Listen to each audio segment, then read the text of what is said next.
তাণ্ডব দেখবো, বাট তাণ্ডবটা আমি দেখতে চাই স্পেশাল। আমি আভাস দিতে পারবো না আসলে, না ডিরেক্টর প্রডিউসার খুবই রেগে যাবে। এরপরে আই থিঙ্ক আরো ভালো কিছু, বেটার না অফকোর্স বেস্ট কিছু। হ্যাঁ, আমি তো প্রতিবারই সব সিনেমা দেখতে পছন্দ করি, আমি দেখতে চাই। এখন না বলি প্লিজ, এখন না বলি, কেউ একজন তো হতে পারে। কেউ সকাল থেকে খুব দুপুরবেলা থেকে বেসিকলি খুবই ভালো রেসপন্স আসছে। অলরেডি সিনেমা চলছে, দর্শকরা এখনো বের হয়নি। আমি প্রতিক্রিয়া কেমন বা কি আমি এটা এই মুহূর্তে বলতে পারছি না। I am really nervous plus excited. তো একটু পরে দর্শকরা বের হবে, সো আপনারা নিজেরাই জানতে পারবেন। এটা তো দর্শকের কাছে আমি অনেকবার বলেছি যে কাজলরেখা হয়ে আগের বছর আমি এসেছিলাম, রোজার ঈদে আমার সিনেমা বেরিয়েছিল। আবার ঠিক 1 বছর পর কোরবানি ঈদে আমি নীলচক্রের মাধ্যমে আপনাদের কাছে রাইমা হয়ে এসেছি। সো আমার কাছে আসলে খুব ভালো লেগেছে, কারণ আমি যে গল্পটায় কাজ করেছি নীলচক্রে, গল্পটা খুবই দুর্দান্ত। এবং আমার একটা যে আছে আরিফিন শুভ ভাই, he is a my dear person, আর এত পরিমাণে ভালো একজন মানুষ, ভালো একজন অভিনেতা। তো তার সাথে কাজ করে আমার ভালো লেগেছে, কাজটা দুর্দান্ত হয়েছে। তো আমি তো প্রত্যাশা রাখছি যে দারুণভাবে এগিয়ে যাক। বেসিক্যালি আমাকে এটা প্রশ্ন করে লাভ নেই, কারণ আমি দিন শেষে অ্যাক্ট্রেস, তো আমার অভিনয় করা আমার কাজ।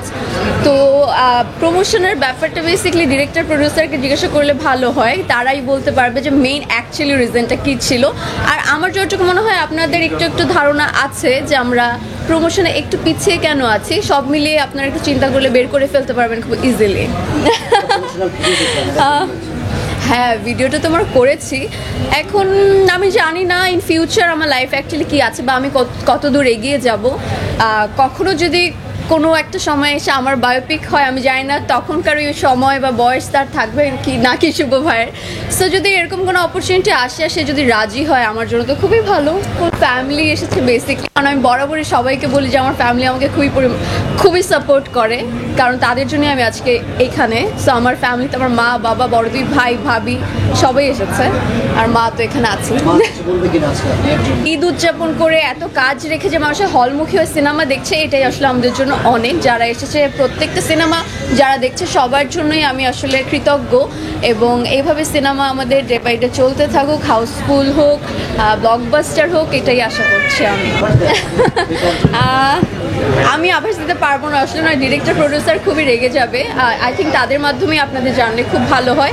আমার থেকে বেটার যে ডিরেক্টরের কাজ আমি করছি তার মুখ থেকে শুনলে আপনারা আরও বেশি আনন্দ পাবেন। তো আমি এটা তাদের জন্যই রেখে দিলাম আর কি। হ্যাঁ, আমি তো প্রতিবারই সব সিনেমা দেখতে পছন্দ করি, আমি দেখতে চাই, কারণ সবাই যেভাবে অভিনয় করে আমি অভিনয়টাও দেখতে চাই, শিখতে চাই যে কে কীরকম ক্যারেক্টার করছে, গল্পটা কীভাবে সুন্দর মতো বানিয়েছে, বা গান কীরকম।